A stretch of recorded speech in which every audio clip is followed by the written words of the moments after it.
কলকাতাৰ চিকিৎসকক ধৰ্ষণ হত্যাৰ প্ৰতিবাদ আৰু ন্যায় বিচাৰি সৰ্বভাৰতীয় গণতান্ত্ৰিক ছাত্ৰ সংগঠনৰ শোণিতপুৰ জিলা সমিতিৰ সদস্যই তেজপুৰৰ ৰাজপথ উত্তাল কৰিলে। কলকাতাৰ আৰজিকৰ মেডিকেল কলেজৰ ডাক্তৰগৰাকীক যোৱা 9 আগষ্ট তাৰিখে নৃশংস ধৰ্ষণ আৰু হত্যা কৰাৰ লোমহৰ্ষক ঘটনাৰ বিৰুদ্ধে প্ৰতিবাদাৰ্থও সমগ্ৰ দেশৰ লগতে তেজপুৰতো পৰিলক্ষিত হৈছে।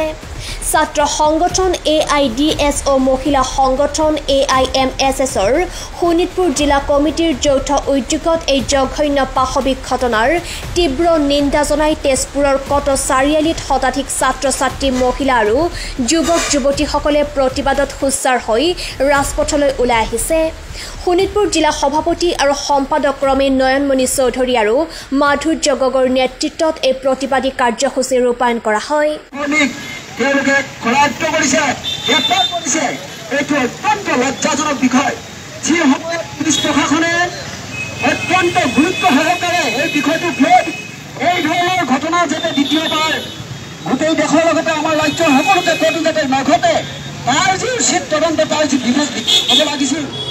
হয়, আপোনালোকে সকলোৱে ইতিমধ্যে জ্ঞাত যে আজি ভাৰতবৰ্ষৰ বুকুত যি এটা নিৰ্লজ্জ এটা হিৰণকাৰী যি নক্কালজনক যি ঘটনা সংঘটিত হৈছে, যি ঘটনাৰ যোগেদি গোটেই বিশ্বত এটা আলোড়ন সৃষ্টি হৈছে, যি চিকিৎসকসকলে আমাৰ দেশৰ যি ৰোগীয়া মানুহসকলক শুশ্ৰূষা কৰি জীয়াই তোলে, যিসকলক এটা অৰ্থত ভগৱান হিচাপে আমি দেখোঁ, এই চিকিৎসকসকলৰ ওপৰত এই ধৰণৰ আক্ৰমণ এইটো অত্যন্ত এটা মানৱ সভ্যতাৰ ওপৰতেই আক্ৰমণৰ এটা নগ্ন স্বৰূপ।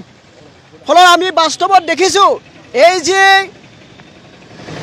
নৰপিকাসকল, যি ধৰ্ষণকাৰী, যি হত্যাকাৰীসকলক চৰকাৰে অতি শীঘ্ৰে যি ধৰণৰ তদন্ত কৰি ন্যায়িক তদন্তৰ ভিত্তিত যি ধৰণৰ শাস্তি দিব লাগে, তাৰ ওলতে আমি লক্ষ্য কৰিছোঁ যে এই ধৰণৰ কাণ্ডবিলাক এটাৰ পিছত এটাকৈ গাপ দিয়াৰ চেষ্টা কৰি আছে। ফলত এই চৰকাৰৰ যি ভূমিকা, পুলিচ প্ৰশাসনৰ যি ভূমিকা, এইটোক লৈ আমি অত্যন্ত হতাশজনক। আৰু আমি ভাবোঁ এই ধৰণৰ ঘটনা এইটোৱে শেষ নহয়, এই ধৰণৰ ঘটনা আৰু পৰ্যায়ক্ৰমে আমাৰ ৰাজ্যটো গোটেই দেশত ঘটিব এই ধৰণৰ অনুৰূপ ঘটনা। ফলত আমি ভাবোঁ এই ধৰণৰ ঘটনা যদি সমাধান যদি হ'ব লাগে, তাৰ উচিত তদন্ত যদি হ'ব লাগে, সকলো জনসাধাৰণে জাতি বৰ্ণ ধৰ্ম নিৰ্বিশেষে এই ধৰণৰ নক্কালজনক ঘটনাৰ বিৰুদ্ধে ঐক্যবদ্ধ তীব্ৰ গণতান্ত্ৰিক আন্দোলন গঢ়ি তুলিব লাগিব।